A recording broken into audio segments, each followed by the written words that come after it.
नमस्कार, SMC insight में आपका स्वागत है। मैं हूं रुपेश साहुरी। हमारा खास कार्यक्रम देश का दिल। दिल्ली में विधानसभा की 70 सीटों के लिए बुधवार को मतदान में मतदाताओं ने जोश दिखाते हुए रिकॉर्ड मतदान किया। शाम 5 बजे तक यहां 65% से अधिक मतदान हुआ, जो कि पिछली बार के मुकाबले अधिक है।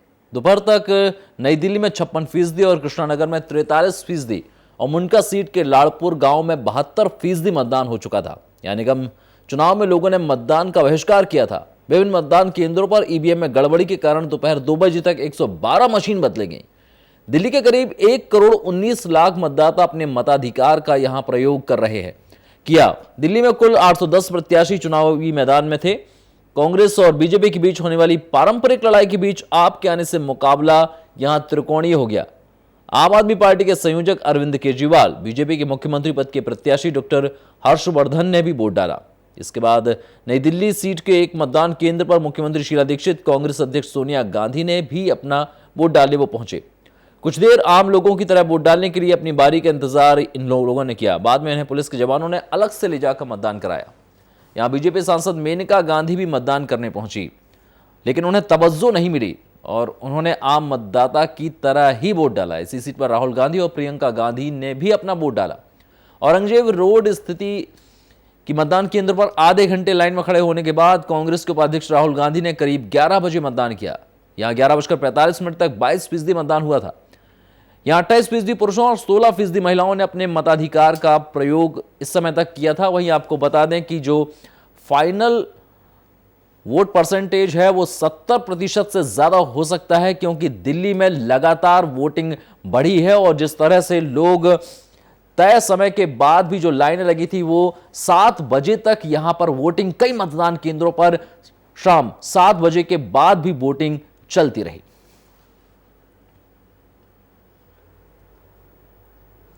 तो देश का दिल में आज चर्चा के लिए हमारे साथ मौजूद हैं हमारे सहयोगी नकुल चतुर्वेदी। तो नकुल, निश्चित तौर पर देखा जाए तो देश के दिल पर जो है मतदाताओं की बटन चल चुकी है और जो ओपिनियन पोल है उस पर से वही रोक हट गई है। चुनाव आयोग ने जिस तरह से रोक लगाई हुई थी कि जब तक वोटिंग नहीं हो जाती सभी 5 राज्यों में, तब तक आप एग्जिट पोल, ओपिनियन पोल, निश्चित तौर पर उस पर आप प्रतिबंध लगा था, लेकिन अब वो खुलकर सामने आ रहे हैं। बिल्कुल, कहीं ना कहीं रुपेश, जिस तरीके से आज मतदान हुआ है, दिल्ली में मतदान का प्रतिशत बढ़ा है। अगर हम पिछली बार की बात करें रुपेश, तो पिछली बार जो मतदान का प्रतिशत था 60% से भी नीचे था और इस बार तेजी से मतदान का प्रतिशत बढ़ा है। और हम चारों राज्यों की बात करें तो चारों राज्यों में ही मतदान का प्रतिशत बढ़ा है। अब इसका फायदा रुपेश किसे होगा आने वाले समय में, इसका फैसला तो 8 तारीख को होगा, मगर जिस तरीके से लगातार मतदान का प्रतिशत बढ़ा है उसके लेकर पार्टियों में असमंजस की स्थिति इस वक्त बिल्कुल बनी हुई है कि किसके पासे में इस वक्त पाला जाने वाला है। बिल्कुल नकुल, हम यदि पहले बात कर लें ओपिनियन पोल की, एग्जिट पोल की, जिस तरह से तमाम यहां पर कांग्रेस ने इस पर आपत्तियां लगाई थी, उसके बाद चुनाव आयोग ने निर्देश दिया था कि ओपिनियन पोल नहीं दिखाया जा सकता। इसके पहले आपको बता दें कि जिस तरह से एक बार फिर से कांग्रेस ने मांग की थी कि जब तक जिन स्थानों पर रीपोलिंग जहां पर होनी है तब तक, जब तक रीपोलिंग नहीं होती तब तक रोक लगाई जानी चाहिए, ऐसा उन्होंने आवेदन कर दिया था चुनाव आयोग को लेकर। लेकिन अब ओपिनियन पोल आ चुके हैं। रुपेश, बिल्कुल, अगर हम पहले की बात करें ओपिनियन पोल और एग्जिट पोल से एक तरफ हटकर अगर हम बात करें वहां के चुनावी संघर्ष की, जी, तो वहां पर जो चुनावी संघर्ष होता था हमेशा से ही, जो ऐतिहासिक कहा जाता है कि बहुत पुराने समय से कांग्रेस और बीजेपी के बीच लगातार बड़ा घमासान होता था। इस बार जिस तरीके से आम आदमी पार्टी, एक नई पार्टी, यहां पर साफ तौर पर नुकसान पहुंचा रही है और त्रिकोणीय मुकाबला कर दिया है, यह बहुत ही दिलचस्प मामला है इस वक्त दिल्ली के लिए। बिल्कुल नकुल, और देखा जाए तो आप पार्टी ने सबसे ज्यादा यदि वोट काटे हैं तो वो बीजेपी के काटे हैं, क्योंकि यहां पर लगातार कांग्रेस से लोग परेशान थे और जिस तरह की वोटिंग हो रही थी, जिस तरह के ओपिनियन पोल सामने आए हैं उसमें कहीं ना कहीं बीजेपी बढ़त लेती दिख रही है। लेकिन बीजेपी की बढ़त पर सबसे बड़ा खतरा जो मंडरा रहा है वो आप पार्टी का है, क्योंकि जो सीटें मिलनी थी बीजेपी को कहीं ना कहीं वो आपको मिल रही हैं और निश्चित तौर पर एक तरह से कहा जाए तो जीत की राह में रोड़ा बन सकती है आप बीजेपी के लिए। बिल्कुल, कहीं ना कहीं यहां पर आम आदमी पार्टी है, कांग्रेस और बीजेपी दोनों के ही नाक में दम कर रखा था और उसके बाद चुनाव से पहले अलग अलग बातें, बयानबाजी और आगे मुख्यमंत्री की कुर्सी पर बैठना, इन सब के दावे लगातार अरविंद केजरीवाल भी कर रहे हैं। शीला दीक्षित को भी पूरी उम्मीद है कि इस बार कांग्रेस एक बार फिर से सत्ता में वापसी करेगी और वहीं बीजेपी पूरे जोश और खरोश के साथ इस बार मैदान में है और साफ तौर पर उनका कहना है कि हम यहां पर सरकार बना रहे हैं। मगर क्या वो बहुमत ला पा रहे हैं? क्या कांग्रेस के पास बहुमत आ रहा है? क्या बीजेपी के पास बहुमत आ रहा है? क्या आपके पास बहुमत आ रहा है? ये बड़ा सवाल बना हुआ है रुपेश इस वक्त। बिल्कुल नकुल, त्रिकोणीय मुकाबला है। और यदि हम ओपिनियन पोल की बात करें, जो तमाम ओपिनियन पोल हमारे समक्ष आ गए हैं, तमाम एजेंसीज ने, जो कि मान्यता प्राप्त एजेंसीज हैं, जिन्होंने ओपिनियन पोल निकाला है, उनके मुताबिक यहां पर बीजेपी की बढ़त तो नजर आ रही है, लेकिन जिस तरह से आपको और कांग्रेस को सीटें मिल रही हैं, उससे एक त्रिशंकु की स्थिति बन रही है। मतलब हर हाल में यदि देखा जाए तो सरकार कोई भी बनाए, चाहे कांग्रेस सरकार बनाती है, चाहे बीजेपी सरकार बनाती है, उसे आप पार्टी का समर्थन हासिल करना होगा। बिल्कुल, कहीं ना कहीं आपके सहारे इस वक्त दोनों की दोनों पार्टियां टिकी हुई हैं दिल्ली के अंदर, और दिल्ली के अंदर इन्हें अगर आपका सहारा नहीं मिला तो कहीं ना कहीं अगर जो बिल्कुल निश्चित तौर पर आपका सहारा तो मतदाता दे चुके हैं, जो जिनके लिए आप संबोधित कर रहे हैं कि आपका सहारा, तो आपका जो है वो तो दे चुके हैं। लेकिन इस सबसे बड़ी बात जो है कि आम आदमी पार्टी है, जिनका शॉर्ट नेम आप हो गया है, निश्चित तौर पर वो आप इस समय खास बन गए। बिल्कुल, कहीं ना कहीं आम आदमी पार्टी का एक नाम भी बिल्कुल डिफरेंट और एक नया विकल्प आम आदमी पार्टी लेकर आई यहां पर। और आप, बड़ा शब्द आप हम सबको डेडिकेट कर सकते हैं। इसी के चलते कहीं ना कहीं जो आप है, आपका सहारा यहां पर कांग्रेस और बीजेपी को चाहिए, तभी वो वहां पर बहुमत में आ सकते हैं और सत्ता पर कब्जा पा सकते हैं। मगर बड़ा सवाल उठता है, क्या अरविंद केजरीवाल यहां पर दोनों ही पार्टियों का साथ देंगे? क्योंकि वो साफ तौर पर नकारते रहे हैं। जब भी उनसे बात हुई है चुनाव के बाद की, या सीटें मिलने की या फिर गठबंधन की, तो साफ तौर पर उन्होंने बीजेपी और कांग्रेस दोनों के ही साथ को नकारा है। रुपेश, निश्चित तौर पर नकुल, चुनाव के पहले और चुनाव के बाद बहुत सारी स्थितियां बदलती हैं, समीकरण बदल जाते हैं। नकुल, हमने भी देखा है कि जब सत्ता की बात आती है, जब लग रहा होता है कि हाँ बस एक कदम दूर है सत्ता, तो निश्चित तौर पर जो आदर्श होते हैं, जो कहीं ना कहीं जनता की भावना होती है, उसके अनुसार भी यहाँ पर राजनेताओं को काम करना होता है। यदि बहुमत में बीजेपी आती है या बहुमत में कांग्रेस आती है, निश्चित तौर पर आप जो पार्टी होगी वो निर्णायक हो सकती है, वो सहयोगी पार्टी हो सकती है। तो यहां पर देखना होगा कि वो हठधर्मिता अपनी कितनी करते हैं, क्योंकि यदि वो हठधर्मिता करते हैं तो निश्चित तौर पर फिर मध्यावधि चुनाव की स्थिति निर्मित हो जाएगी। क्योंकि कोई भी पार्टी को यदि स्पष्ट बहुमत नहीं मिलेगा तो क्या इस स्थिति में अरविंद केजरीवाल किस तरह का निर्णय ले सकते हैं, ये एक बड़ा सवाल हो सकता है। क्योंकि वो पहले कह चुके हैं कि वो कांग्रेस और बीजेपी के साथ नहीं जाएंगे, जबकि शीला दीक्षित ने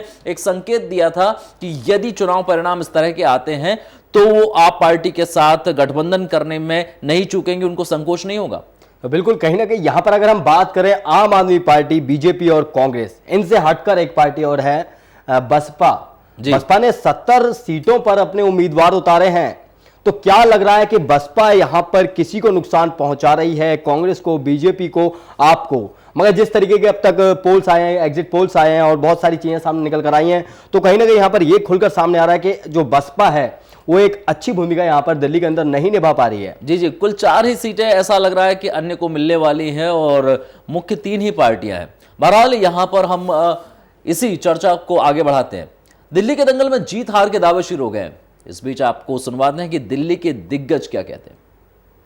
मैं समझता हूं इलेक्शन कमीशन ने अपनी भरपूर कोशिश की कि वो सही वोटर लिस्ट को पब्लिश कर सके, किंतु पिछले दिनों 15-20 लाख जो बोगस वोट थे वे बड़ी संख्या के अंदर कटे। उस समय पर कुछ जेन्युइन वोट भी कट गए। अगर उन्होंने दोबारा नहीं बनाए हैं तो उनको परेशानी का सामना करना पड़ रहा है। ये मैं नहीं जानता, हम सरकार बनाएंगे ये तय है। पास हो रहे हैं, सरकार बनाएंगे, सरकार बनाना ही पास हो रहे हैं। देखिए, दिल्ली में हर्ष हर्ष जय जय है, सब तरफ कमल का ही जोर है। और दिल्ली में जो 15 साल पुरानी हुकूमत कांग्रेस की थी उसको हटाने के लिए लोग इकट्ठे एकजुट होकर वोट कर रहे हैं और बड़ी तादाद में उत्साह की खबरें मिल रही हैं। भारतीय जनता पार्टी का कमल खिलेगा और ये जो भ्रष्टाचार का कीचड़ फैला हुआ है उसमें कमल ही खिल सकता है। सरकार तो कांग्रेस की बनना चाहिए, क्योंकि काम किया है शीला दीक्षित जी ने और अच्छा काम किया है, इसलिए सरकार उनकी बनना चाहिए। लेकिन अभी डिपेंड करता है ये आप पार्टी क्या करती है क्या नहीं करती है, क्योंकि काफी इनको हाइप मिल गई है, तो इसलिए देखें क्या होता है। ज्यादा से ज्यादा लोग अपना मत देने आए, घरों से बाहर निकलें, कोई मत अजाया नहीं होना चाहिए और जिसको भी वो वोट देना चाहें दें, ये उनका हक है और 5 साल में एक बार ये हक मतदाता इस्तेमाल करता है और सोच समझ के इस्तेमाल कीजिए, इच्छा आपकी है। पूरी दुनिया और देश को बताएं कि जिस समय मध्य एशिया में लोग बाग स्वातंत्र्य का रास्ता, स्वराज का रास्ता खून से निकाल रहे हैं, चौराहे पर फांसी देकर निकाल रहे हैं, ऐसे में दिल्ली वासी एक नया सूरज निकालने की प्रतीक्षा में है, एक नए सूर्योदय की प्रतीक्षा में है, जहां वो अपना अभिमत जारी करके इस लोकतंत्र को मजबूत करेंगे। मैं उम्मीद करता हूं कि आज दिल्ली कम से कम 85% मतदान करे। मैं तो चाहूंगा कि 100% मतदान करे, लेकिन हो सकता है कुछ की मजबूरियां हो। दिल्ली के ऊपर चुनौती है कि कम से कम 85% दिल्ली वालों को इस बार मतदान करना है। कि दिल्ली में एक अच्छी सरकार चाहिए। आज हम अपेक्षा करते हैं कि दिल्ली की जनता बड़ी से बड़ी संख्या में बाहर आकर अपना मतदान देगी। एक अच्छी सरकार चुनने के लिए जो लोकतांत्रिक अपना कर्तव्य है वो पूरा करने के लिए जनता आज आगे आएगी। दिल्ली की एक रिकॉर्ड रही है कि यहाँ का पोलिंग परसेंटेज कम होता है, इसलिए हम आह्वान भी करते हैं दिल्ली की जनता को कि अच्छी संख्या में आए और अपना मतदान का अधिकार का प्रयोग करे, लोकतंत्र विजयी हो, इसके लिए अपना सहयोग दें।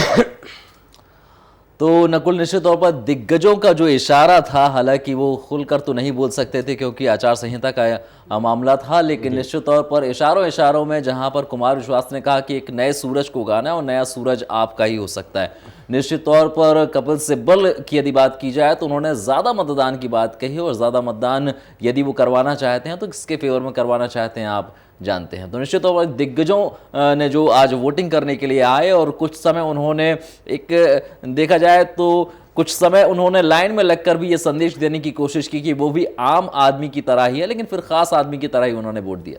बिल्कुल, कहीं ना कहीं जिस तरीके से आज वोटिंग प्रतिशत बढ़ा है रुपेश, अगर हम बात कर रहे हैं वोटिंग प्रतिशत बढ़ने की, पिछली बार 58% कुछ प्रतिशत मतदान हुआ था अनुमान के मुताबिक, और इस बार जो मतदान का प्रतिशत गया है 70% से ज़्यादा गया है। तो अब इसका फ़ायदा किसको मिल रहा है, आखिरकार कौन इसका फ़ायदा ले जा रहा है? ये जनता ने इस बार खोला नहीं है, जनता ने खुलकर नहीं बताया कि आखिर जनता चाहती क्या है। मगर 8 तारीख आने वाली है, 8 तारीख को फैसला हो जाएगा कि आखिरकार ये जो ज़्यादा मतदान गया है किसके पक्ष में गया है।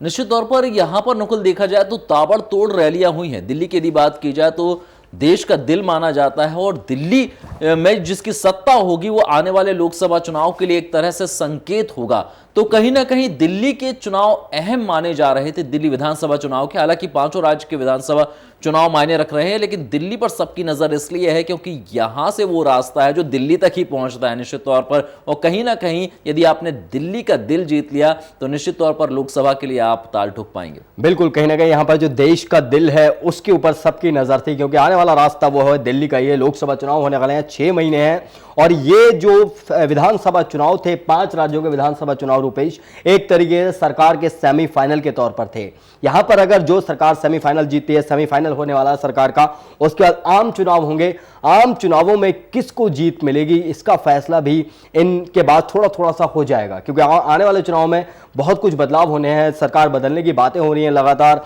बीजेपी मोदी की लहर को लेकर चल रही है और कांग्रेस अपने युवराज राहुल गांधी को लेकर चल रही है। तो आगे वाले समय में देखना होगा क्या इन दोनों में से किसी की लहर चल रही है। बिल्कुल नकुल, और इस समय हमारे साथ जुड़ रहे हैं दिल्ली से हमारे संवाददाता ऋषिकेश कुमार। ऋषिकेश, आज पूरे दिन की क्या स्थितियां रही और आपसे उस बारे में भी जानना चाहेंगे, जहां पर दिल्ली में देर रात तक मतदान चलता रहा, लंबी लंबी कतारें रहीं, जो 5 बजे तक मतदान जिन बूथ पर नहीं हो पाया, वहां क्या स्थिति थी? जी देखिए, दिल्ली में सबसे बड़ी बात रही कि जो पिछले बार 58% के आसपास मतदान हुआ था वो इस बार बढ़कर 70 हो गया है। तकरीबन 12% इजाफा हुआ है। तो आप समझिए कि अगर अधिक मतदान होता है तो वो एंटी कैम्बेंसी का सूचक माना जाता है। राजनीतिक तौर पर इसे लोग एंटी कैम्बेंसी मानते हैं। तो जो लगातार शीला सरकार दावा कर रही थी कि वो 4थी बार सत्ता पर काबिज होगी, उसको लेकर के ज्यादा उत्सुकता बढ़ गई है कि क्या वाकई सत्ता में कांग्रेस के पक्ष में ये मतदान हुआ है। दूसरी जो सबसे अहम बात इस वोटिंग की रही कि बीजेपी का भी राजनीतिक समीकरण कुछ ऐसा ही है। बीजेपी दावा कर रही है मतदान के बाद कि उसकी सरकार बनेगी, जबकि आम आदमी पार्टी कह रही है कि उसकी अपनी सरकार बनेगी क्योंकि जनता ने उसे पसंद किया है। इस बीच ऋषिकेश, ओपिनियन पोल भी आ गए हैं और ओपिनियन पोल जिस तरह से विभिन्न एजेंसीज ने किए हैं उनके मुताबिक बीजेपी को बढ़त मिल रही है। देखिए, बीजेपी को तमाम ओपिनियन पोलों में बढ़त जरूर मिल रही है, लेकिन और बीजेपी के नेता भी काफी आशान्वित हैं, जो कि नरेंद्र मोदी के धुआंधार प्रचार के बाद और खास करके जिस तरह से लाडली योजना और खास सुरक्षा जैसे महत्वपूर्ण बिलों को दिल्ली में शीला सरकार ने भुनाया तो जरूर था, लेकिन उसका असर मतदाताओं पर नहीं दिख रहा था। बिल्कुल मतदाता जब लंबी कतार में थे तो बिल्कुल कांग्रेस से परेशान थे और महंगाई एक बड़ी समस्या रही है और उसको लेकर के लोगों ने अपना मन जो है अंतिम समय में बदला है। अब ये देखने वाली बात है कि क्या महंगाई और भ्रष्टाचार ही शीला सरकार के खिलाफ मतदान करवाने में सफल रही या फिर वाकई उसके पक्ष में भी कुछ मतदान हुआ है, जबकि पारदर्शिता के साथ आम आदमी को कौन से जमात का समर्थन मिलता है, क्या उन्हें वीवीआईपी समाज का मिलता है या फिर झुग्गी झोपड़ी की ही पसंद झाड़ू है। फिलहाल का पाना मुश्किल है, लेकिन तमाम रुझानों और खास करके ओपिनियन पोल बता रहे हैं कि दिल्ली में बीजेपी को बढ़त मिल गई है और उसका असर भी बीजेपी के साथ साथ दिल्ली के मतदाताओं पर दिख रहा है। बिल्कुल, अगर ऋषिकेश अगर बात की जाए ओपिनियन पोल से हटकर अगर हम बात करें दिल्ली की जनता की, जिस तरीके से पिछली बार के मुकाबले इस बार रिकॉर्ड तोड़ मतदान हुआ है, रिकॉर्ड टूटा है, क्या लगता है किसके पक्ष में जा रहा है रिकॉर्ड तोड़ मतदान? जी देखिए, कहना मुश्किल है कि आखिर किसकी सरकार बनेगी, कि जो भी खास करके ओपिनियन पोल संकेत दे रहे हैं उसके मुताबिक माना जा रहा है कि बीजेपी को बढ़त तो जरूर मिल रही है, लेकिन वो बहुमत के आंकड़े जो हैं उसके आसपास उसके बहुत ज्यादा साफ मेजोरिटी नहीं दिख रही है। लेकिन अगर किंतु परंतु का समीकरण रहा दिल्ली में तो हो सकता है कि हंग असेंबली हो, क्योंकि अपने अपने पार्टी दावा करे, खास करके आम आदमी पार्टी, कि उसके बगैर किसी की सरकार नहीं बनेगी। लेकिन जो रुझान बता रहे हैं मतदाताओं का मूड है उसके मुताबिक बीजेपी को निश्चित तौर पर बढ़त है पिछले बार के मुकाबले, लेकिन 8 तारीख को पता चल पाया कि आखिर ईवीएम में उनके पक्ष में कितने वोट पड़े हैं। वहीं यदि बात की जाए चुनाव आयोग के दावों की, तो यहां पर लंबी लंबी कतारें देखी गई ऋषिकेश। वहीं देर रात तक भी मतदान चलता रहा। क्या आपको लगता है कि जो चुनाव आयोग द्वारा पूरी का पूरी व्यवस्था की गई थी उसमें कुछ खामियां हैं, क्योंकि यहां पर जो पुरुष और महिलाएं हैं वो एक ही लाइन में भी लगी नजर आई, क्या इनके लिए अलग से व्यवस्था यहां पर नहीं की गई थी?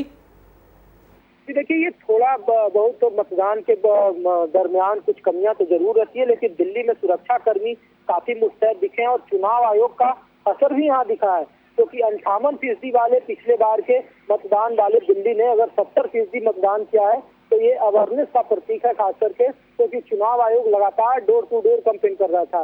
दूसरी बात की 107 कंपनियां सीआरपीएफ की थी दिल्ली में मौजूद, सीसीटीवी कैमरे थे।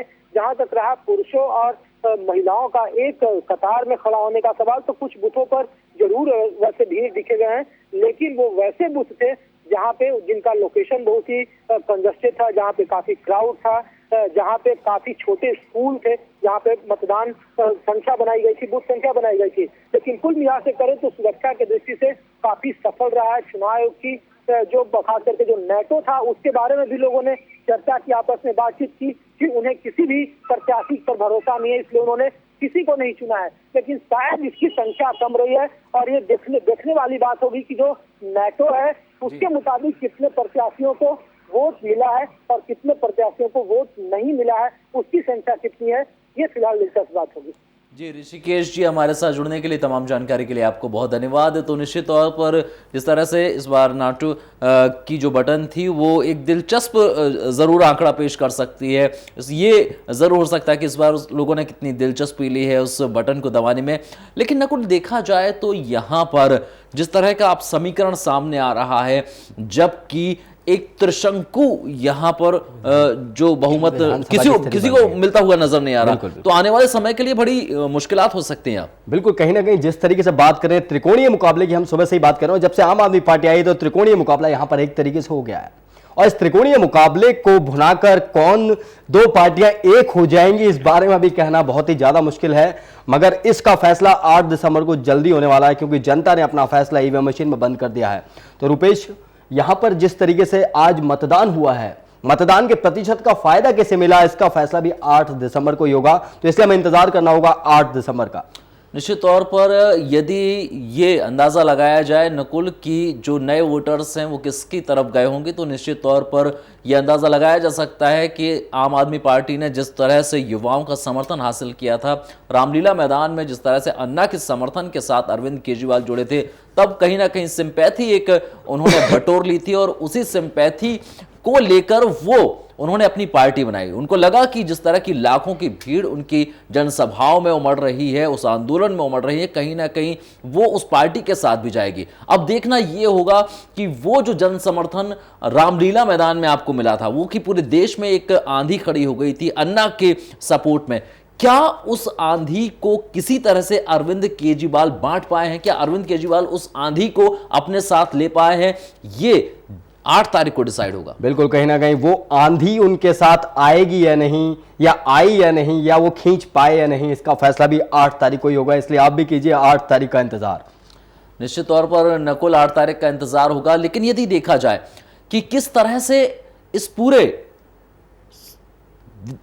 दिल्ली की सरकार की यदि बात की जाए, तो दिल्ली में जो सरकार बनने की स्थिति निर्मित होगी, बड़ी ही वो इस समय स्थितियां ऐसी निर्मित हो गई हैं कि जो ओपिनियन पोल आ रहे हैं उसमें स्पष्ट बहुमत नहीं मिलता नजर आ रहा है। कांग्रेस की स्थिति ऐसी है कि यदि वो आपको मिला लेती है तो फिर वो फिर सत्ता में आ जाएगी। बिल्कुल, तो कहीं ना कहीं ये देखना होगा अरविंद केजरीवाल की पार्टी को, और आपको अब ये डिसाइडिंग पार्टी हो गई है देखा जाए तो। बिल्कुल, फैसला उन्होंने ही देना है, आम आदमी पार्टी ने जो भी देना है फैसला, क्योंकि आने वाले समय में जिस तरीके से ओपिनियन पोल्स आ रहे हैं और फाइनली बीजेपी को इतनी सीटें मिल रही हैं, कांग्रेस को इतनी सीटें मिल रही हैं, मगर वो फैसला 8 दिसंबर को होगा और एक निर्णायक भूमिका निभाएगी यहाँ पर आम आदमी पार्टी। बिल्कुल नकुल, तो निश्चित तौर पर आज दिन भर हमने अपने दर्शकों को अपडेट किया और अब जिस तरह से दिल्ली में चुनाव संपन्न हो गए हैं, ईवीएम मशीनों में तमाम प्रत्याशियों की किस्मत कैद हो गई है। आगामी 8 दिसंबर को यहां पता चलेगा कि कौन जीता कौन हारा। हमारी खास पेशकश में फिलहाल इतना ही। एसएमबीसी इनसाइड पर खबरें लगातार जारी हैं। नमस्कार।